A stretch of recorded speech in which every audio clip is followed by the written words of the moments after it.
अस्सलामु अलैकुम वरहमतुल्लाहि वबरकातुहू। हक मीडिया के स्पेशल प्रोग्राम में आपका इस्तकबाल है। मैं फैजुल बारी।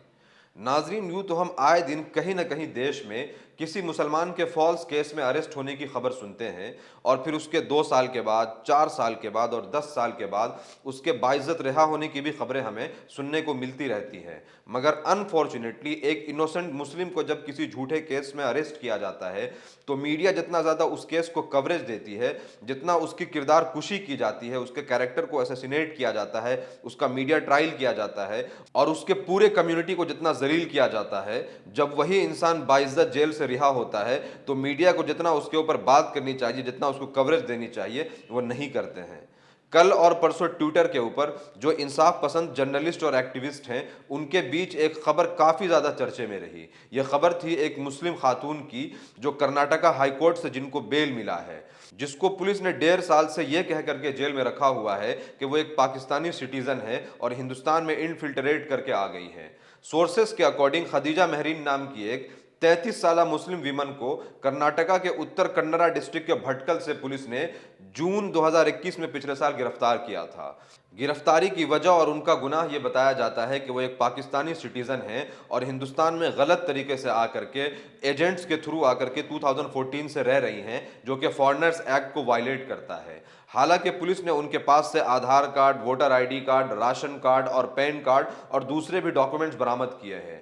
फिर उसके बाद उन्हें यानी एक खातून को जेल में डाल दिया जाता है। खदीजा के 3 बेटे हैं, एक 7 साल के, एक 5 साल के और एक सिर्फ 2 साल का बच्चा है जो उनके साथ इस वक्त जेल में है। इसी बीच बीवी के जेल में होने के सदमे और गम में उनके हस्बैंड जावेद मोहिउद्दीन का इसी साल 22 अप्रैल को इंतकाल हो जाता है।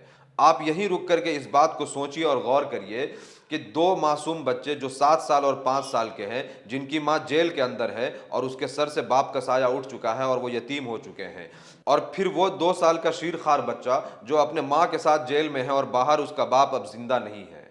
बहरहाल खदीजा महरीन ने कोर्ट में यह दावा किया है कि वो 1988 में भटकल में पैदा हुई और वहीं नौनिहाल सेंट्रल स्कूल से उनकी स्टडी हुई है।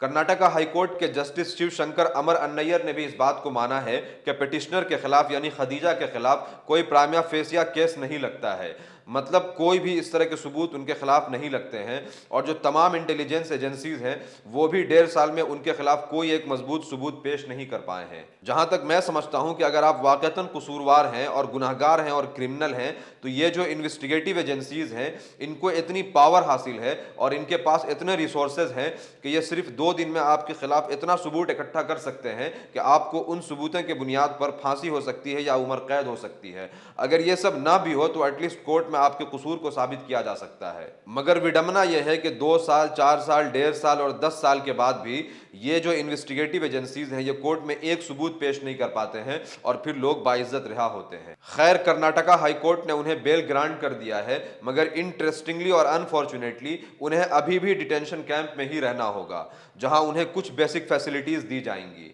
यहां मैं आपका ध्यान इस न्यूज के कुछ न्यूज पोर्टल्स के हेडिंग के ऊपर खींचना चाहूंगा जिन्होंने इस न्यूज के बारे में लिखा है एस्केप गोट, मतलब बलि का बकरा। मतलब यह है कि पुलिस अपने रिस्पॉन्सिबिलिटी से बचने के लिए, अपने गुनाह को छुपाने के लिए या अपने प्रमोशन के लिए किसी भी रैंडम मुसलमान को पकड़ते हैं और उन्हें टेररिस्ट डिक्लेयर कर देते हैं, या फिर यह कहते हैं कि इन्होंने पाकिस्तान से टेररिज्म की ट्रेनिंग ली है या ये कि पाकिस्तान सिटीजन है। आपको चांद मोहम्मद याद होगा, मैंने उसके ऊपर एक खास प्रोग्राम किया था जिसमें उसके पूरे केस की डिटेल में बात की थी। उसके साथ भी यही मामला हुआ था। पुलिस ने अपने गुनाह को और अपने कसूर को छुपाने के लिए उसे रैंडमली गिरफ्तार किया और यह डिक्लेयर कर दिया कि यह एक बहुत खूनखार टेररिस्ट है, जिसके वजह से 5 साल उसके जिंदगी का बेशकीमती बर्बाद हुआ और न सिर्फ ये बल्कि उसकी पूरी फैमिली बर्बाद हुई और 5 साल के बाद वो बाइज्जत रिहा हुआ। जबकि पुलिस कोर्ट में 5 साल में एक भी सबूत पेश नहीं कर पाई कि चांद मोहम्मद वाकई टेररिस्ट है। ऐसे बहुत सारे ढेरों मिसाल मौजूद हैं जहां पुलिस और इंटेलिजेंस के लोग बाज़ाब्ता से ये कहते हैं कि मुस्लिम नाम ही काफ़ी है किसी को टेररिस्ट साबित करने के लिए।